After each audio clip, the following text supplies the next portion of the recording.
up, y'all? It's me, Erica, and we are down here.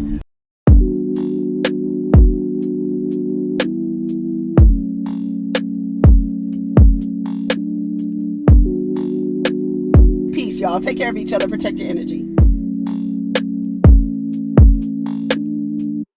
What's up, everybody? It's me, Erica, honey, and we are down here with nothing to talk about. So let's see what is going on the vlog. I sponsor the vlog. Let me tell you something. So go ahead and like, subscribe, and comment. Let me know you stopped by. Hit the bell notification twice so you can get notified for all uploads and premieres. I rarely go live, so child, that's like,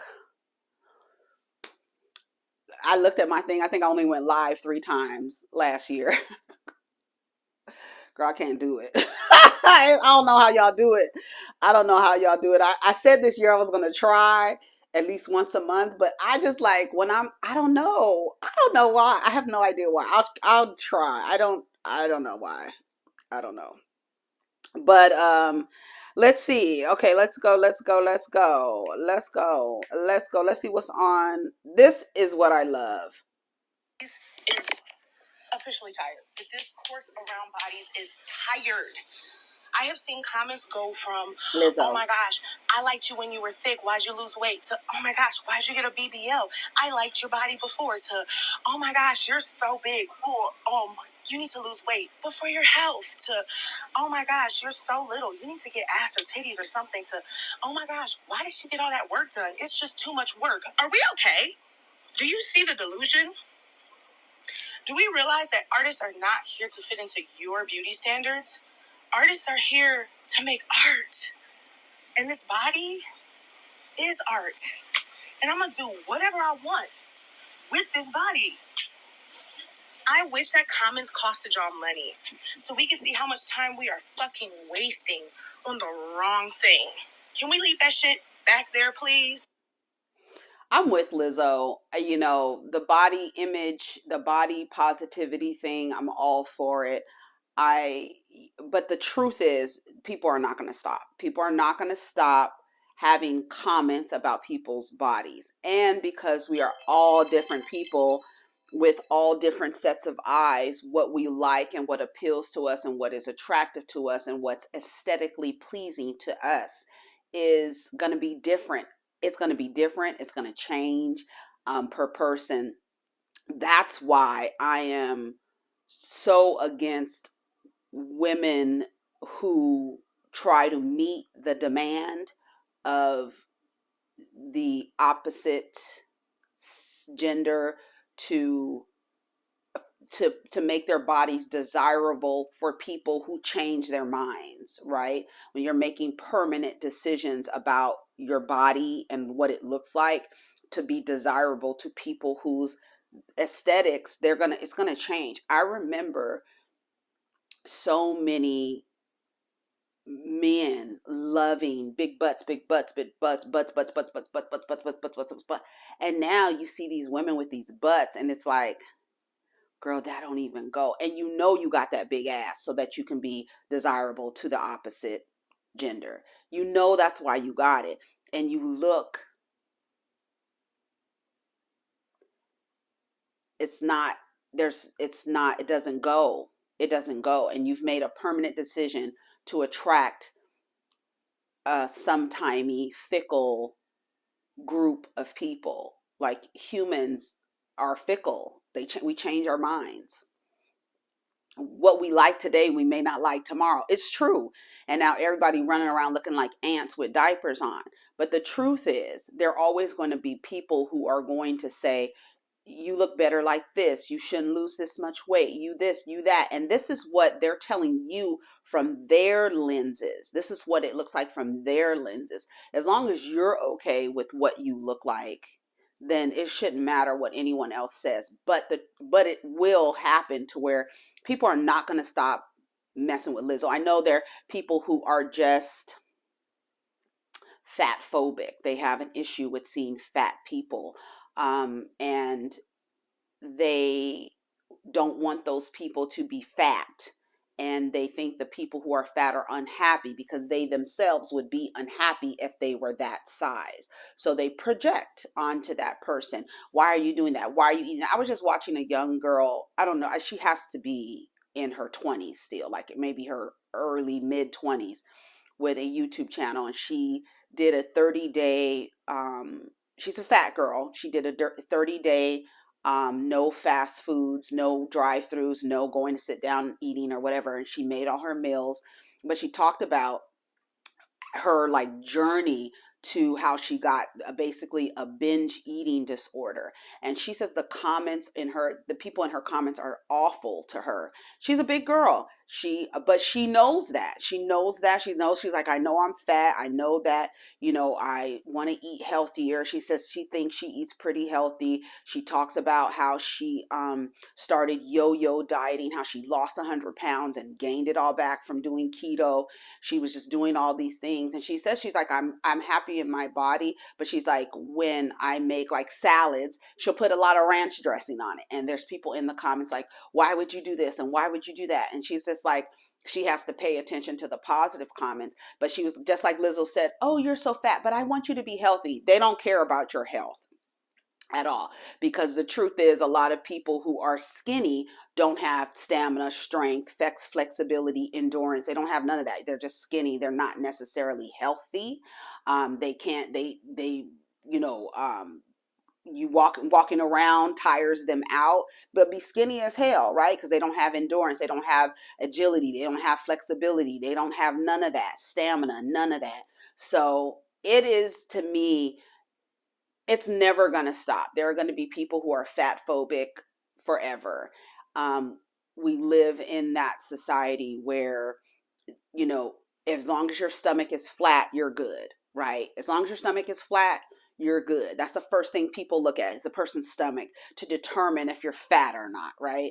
But there's always going to be people in the comments having things to say, and people who get upset. Like, I know there's a couple of people who get so upset that Lizzo shows her body, like shows her body, claps her ass, bends over, smacks her own ass, lifts her boobs up, just this big beautiful woman. And people are triggered because in their minds, this fat woman should not be happy like this. Like, why? What are you happy about? You're fat, right?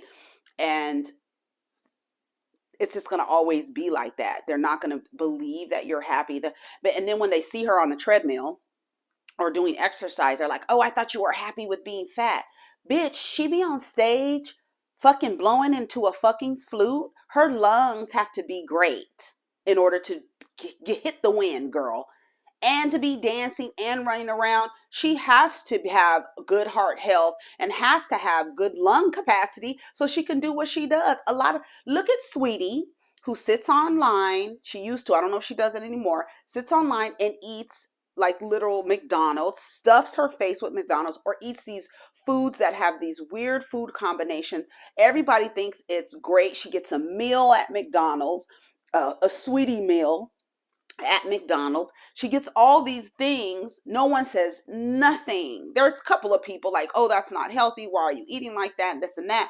Can you imagine if Lizzo did that, the same thing that Sweetie was doing, stuffing her face with fries, putting a bunch of shit on her fries and stuff like that, just enjoying some fucking fast food?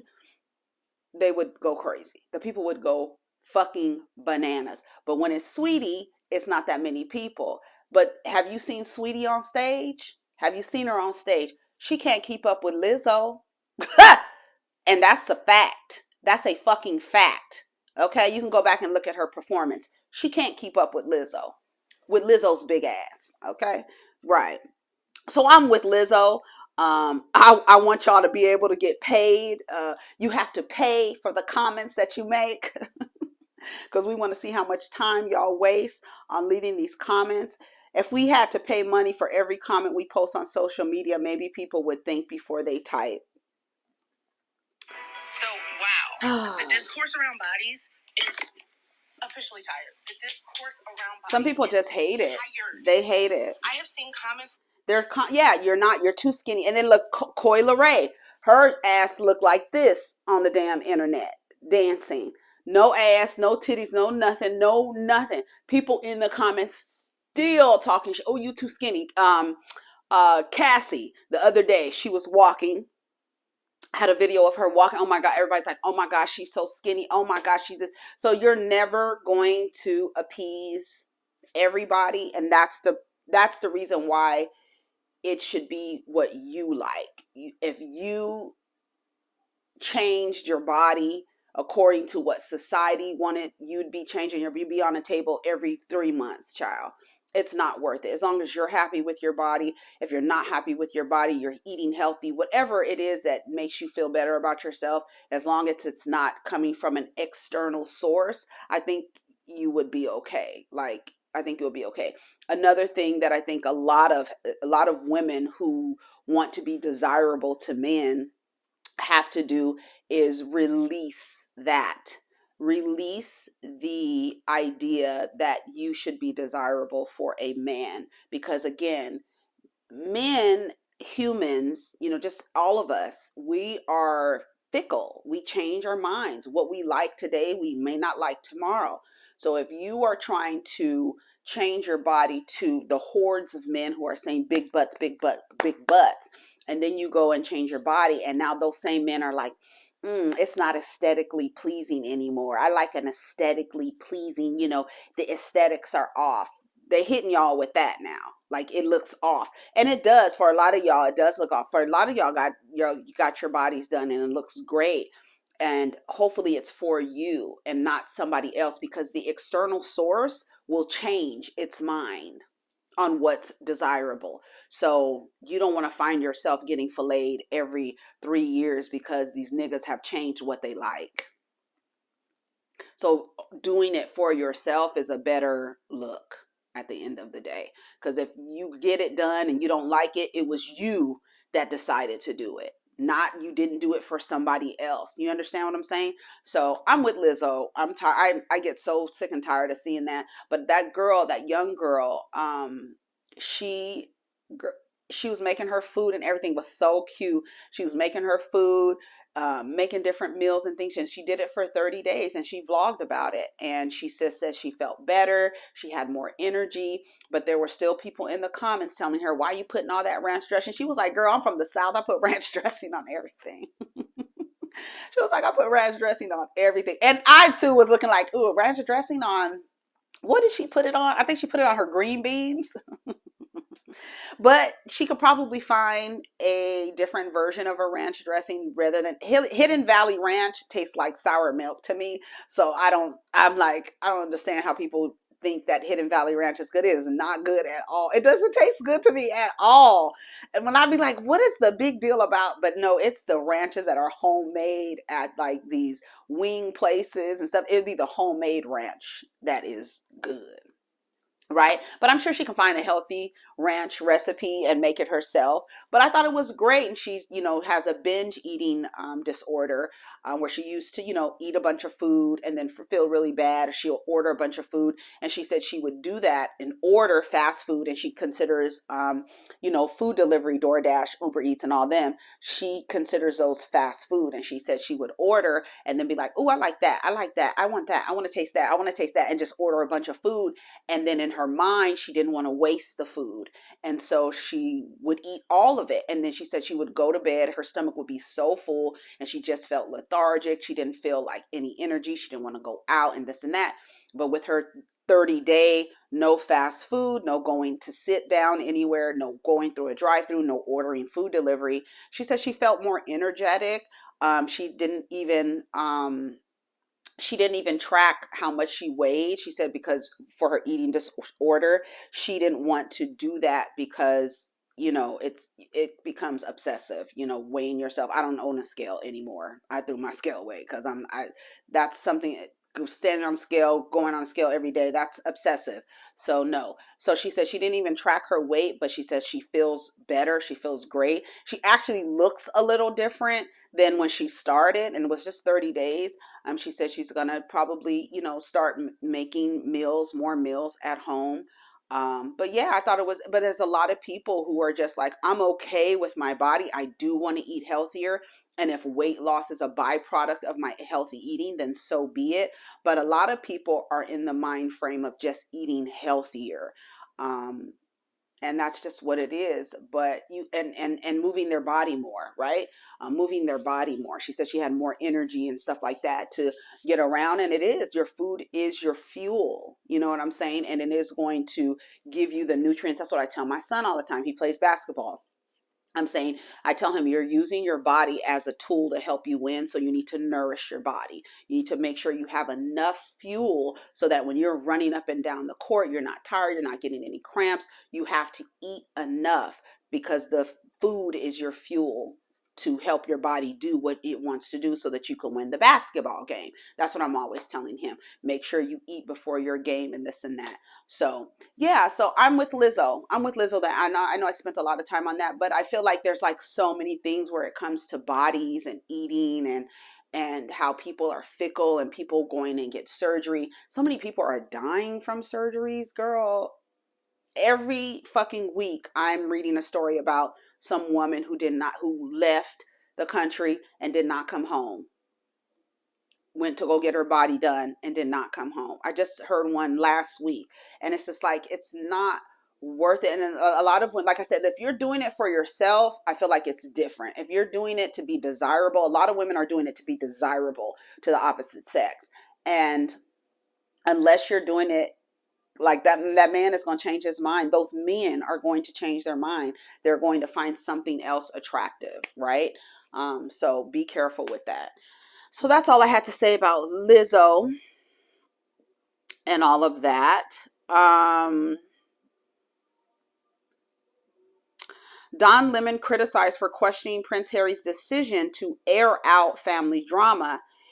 Hey Don, are you okay with being abused? Don Lemon is making headlines. The co-anchor of CNN This Morning it began trending on social media. This was a few days ago. I'm kind of late on this, but the co-anchor of CNN This Morning began trending on social media after asking if Prince Harry's decision to publicize his family drama is justified. In Don Lemon's opinion, the Duke of Sussex sharing details of physical assault by his older brother, Prince William, wasn't necessarily the right thing to do because people have arguments with their family members. Okay, so if people have arguments with their family members, why can't I talk about it? If that's what people do, then you shouldn't be alarmed at me talking about it. You should be like, oh, okay, two brothers had a fight. If that's what families do. I don't know. Everyone has a family. I have arguments in my family. Am I going to put it out there for the whole world to see? I just don't understand why on earth he would want to put that out there. I know he's selling a book, but to me, it's just not done.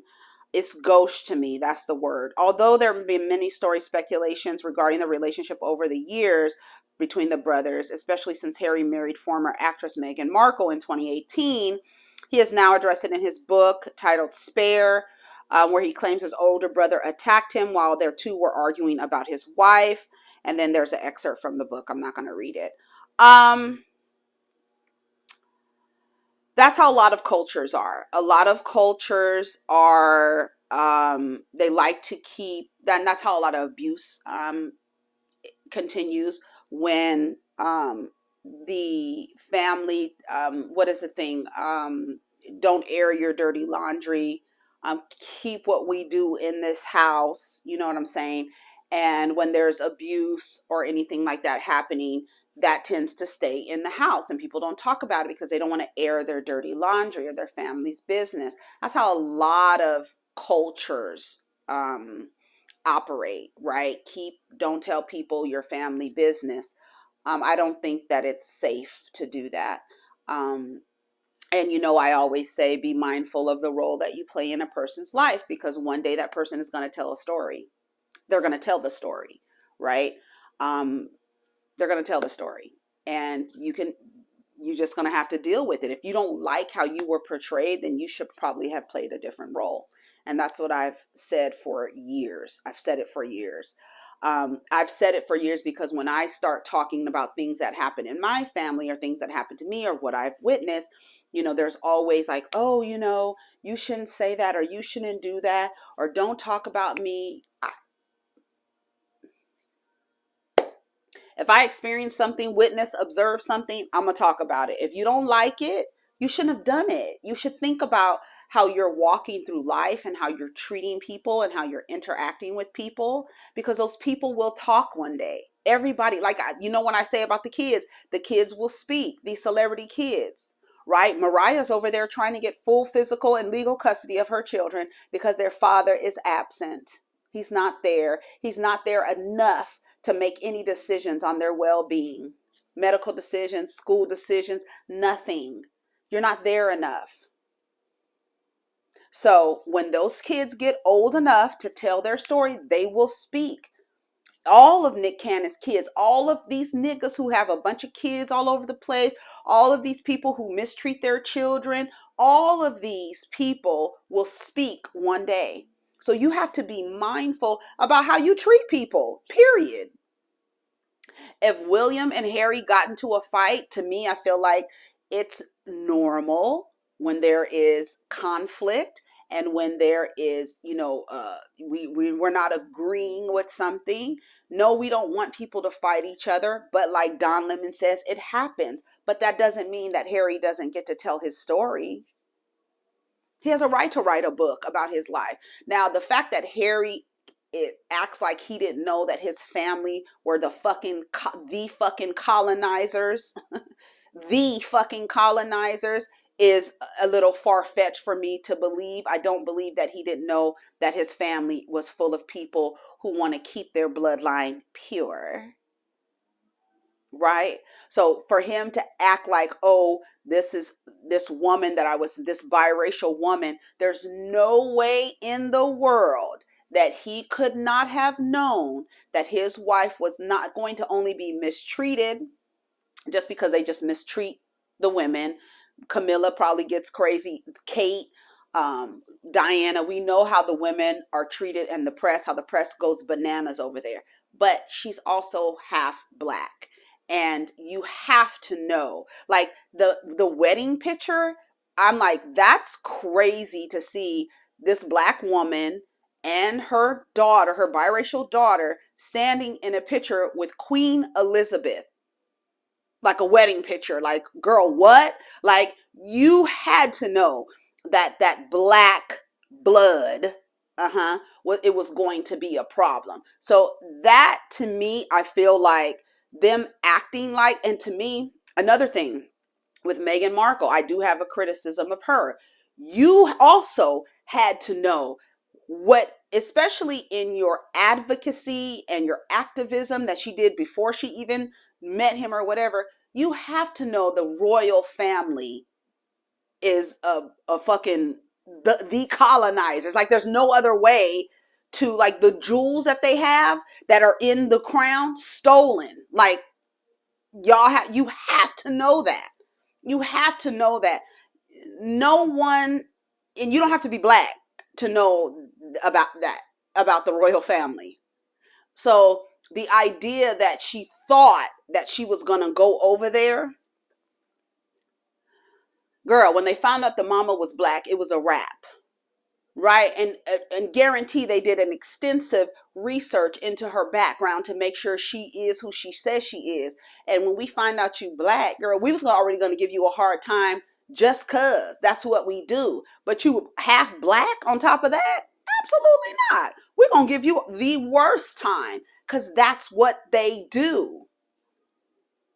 So the ignorance or acting like they didn't know, like, I didn't think I would be treated. Girl, what? They treat Harry crazy because it's been rumors for years that Harry is not even Charles's baby. Come on.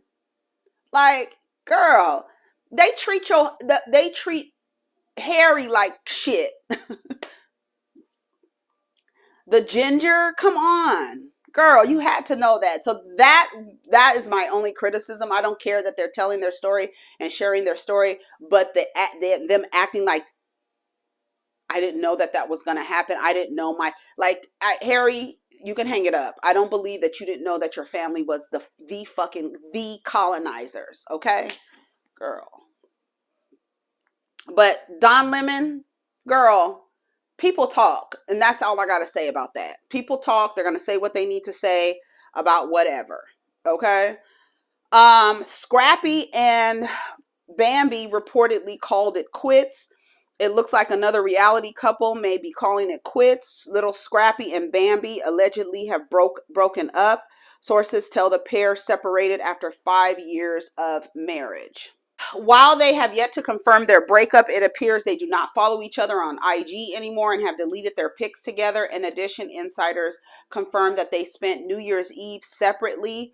The Jasmine brand exclusively reported that the couple secretly tied the knot in 2017. Following the month, Scrappy confirmed that they jumped the broom in an intimate ceremony. Scrappy and Bambii share 3 children together, a son, Breland, 3, and 2 daughters, Xylo, 2, and Callie, 1. Scrappy has a previous child, Imani, whom he shares with ex-fiance and Love and Hip Hop alum Erica Dixon.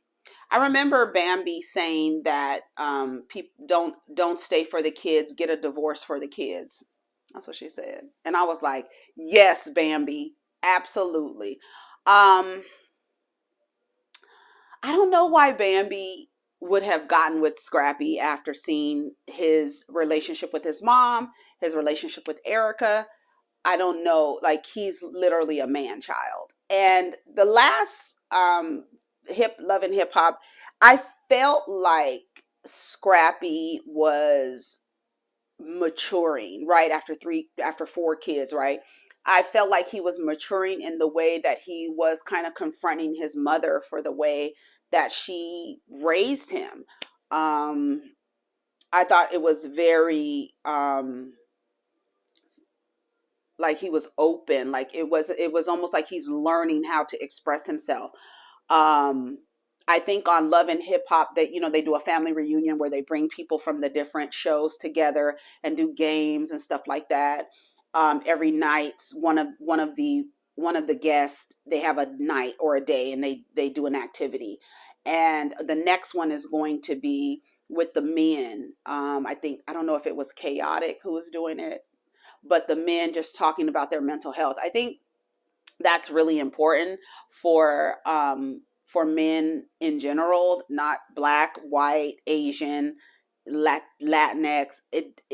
It doesn't matter. The machismo, the macho, the hyper masculine, the no emotions, that is prevalent through all groups of men. It's not just black men, it's not just white men. All groups of men have this um, thing where they don't share it. It's the culture that they're socialized like that. Don't have any emotion, don't show any emotion.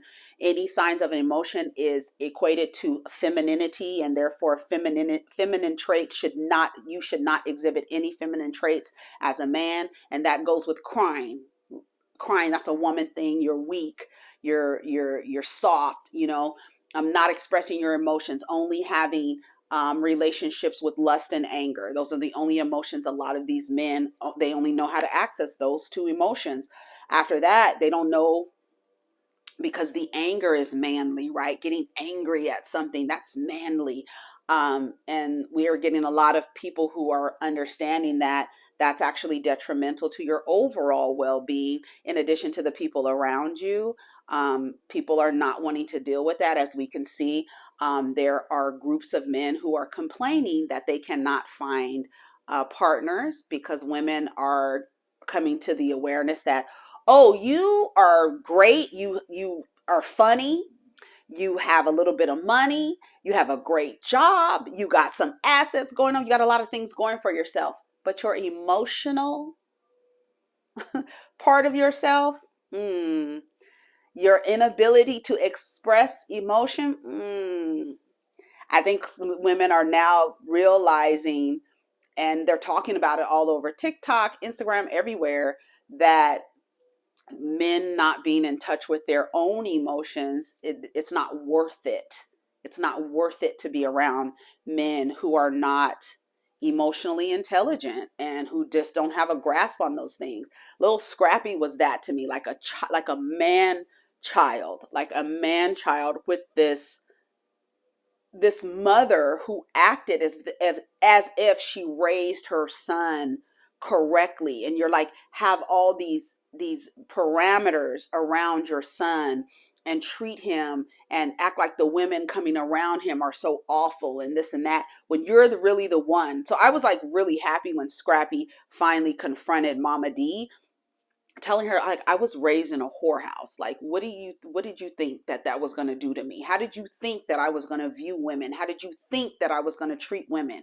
And a lot of these mothers, they have no expectations of their sons in terms of respecting other women. Just respect me. They don't give a fuck about nobody else. Respect your mama, right? And do things like Blueface's mom is on the internet saying, I can't believe you're letting people disrespect me.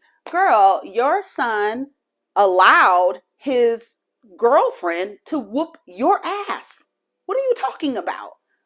And his sister, I think his sister too, right? Krishan was out there flipping somebody over in the driveway, and somebody else got knocked out, but you want him to enforce respect towards you. Girl, what? Are you crazy? Like, something is wrong. But those kind of men who have those weird relationships with their mom,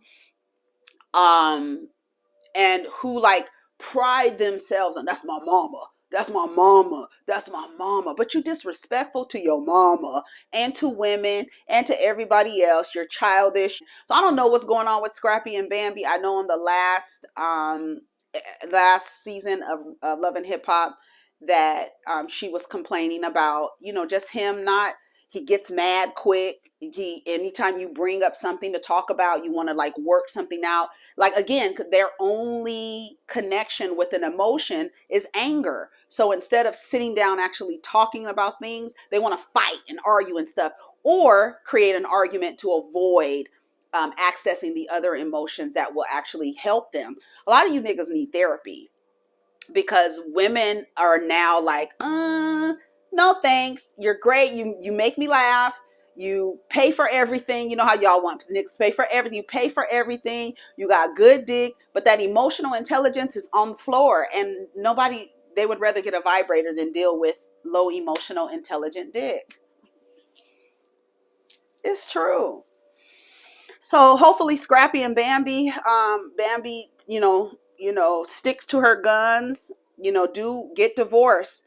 Get divorced for the children. Don't stay for the children. Get a divorce for the children. That's what Bambii once said. She did. So we'll see if that works out. Folks be getting back together. The Game. He is online. He's online saying, I think The Game is so corny, and he's always saying stuff like about being in a relationship or something like that. He's another one. He's probably a poor partner. You know what I'm saying? And I think people are realizing that these niggas are not nice to be around. Like, they're nice to have, and a lot of them are not nice to have to be around. He keeps making little posts, and people are like, grow the fuck up, right? I'm putting a ring on it this year. All you got to do is show up for me like I show up for you. Pick a date. And then he put, I saved her name as Heaven on Earth in my phone, but that shit was too long, so I abbreviated it. Somebody said, The Game is acting up online. 1 minute he wants a wife, next minute he's a city boy. A lot of you niggas really just need house cleaning services and an escort. That's what y'all really want, is how, and then you actually want somebody to be emotionally attached to you where you don't emotionally attach to them. That Game gives me emotional manipulation. That's what he gives me. That is exactly what he gives me. I think he's corny, and he's been corny. And it's like these posts that he makes, it's like looking for a woman. And it's so crazy because there are women who will, drop their draws for The Game, no matter what they've heard about him or anything like that. But the truth is, don't nobody want to be bothered with your corny ass. Shut up. I mean, say what you want to say on your page, honey, but shut up. Let's see what else. Oh, this was some really good news. The Best Man final chapter sets Peacock record for highest streaming debut. It becomes the network's first streaming series to land on the Nielsen top 10. Nielsen, remember Nielsen? I think they spelled Nielsen wrong. But Nielsen is that tells you how many people watched and where your ratings are and stuff like that. So that's actually pretty good. According to the reports, the latest installment of the franchise, The Best Man, the final chapters, it was so good. I was like, can we just get one more season? Because we got some stories to wrap up, right? We just need one more, the final chapter, or call it the final chapters, and we done after this. Because we have some stories we want to see. It says, according to reports, the latest installment of the franchise, The Best Man final chapters, recently set multiple records at Peacock, becoming the network's highest series debut and landing them in the spot of the Nielsen Top 10 streaming chart.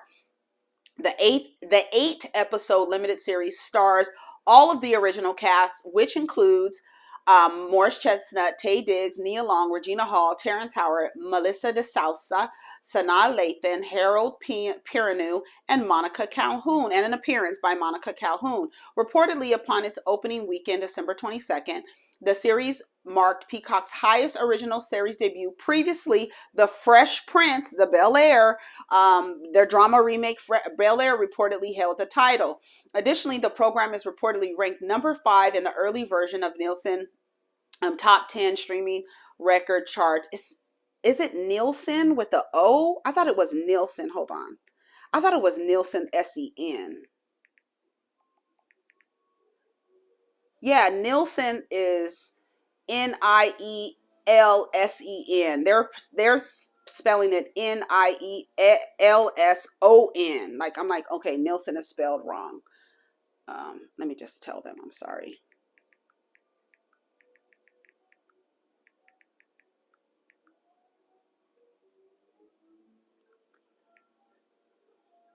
Because that was bothering me, because I'm like, I know it's not Nielsen, S-O-N. But anyways, speaking on the conclusion of the series, creator Malcolm D. Lee says he believes a new project is the end of the characters. During a previous interview, he stated, "This is a fitting way to tie up the legacy of these characters. I don't have any more stories to tell. Maybe I will in 20 more years, but I feel it, but the way but that's the way I feel right now." I need y'all to fucking proofread these things. But the way I feel right now, that's what it says. But that's the way I feel right now. I expect it. Yeah, I think that I want another season. Rich Dollar says, seems like motivation for another movie to me, or at least continue the madness with the streaming service. I want one more season because I want to see Robin's story. I want to see her, how that works out for her. I want to see all of them. I want to know what happens. Anyways, y'all, I gotta go. They're starting, landscapers are here. I gotta go. Starting to make noise. And I'm not gonna be hollering over no wind leaf blower, okay? Take care of each other. Protect your energy. Let's get down in the comments. Peace.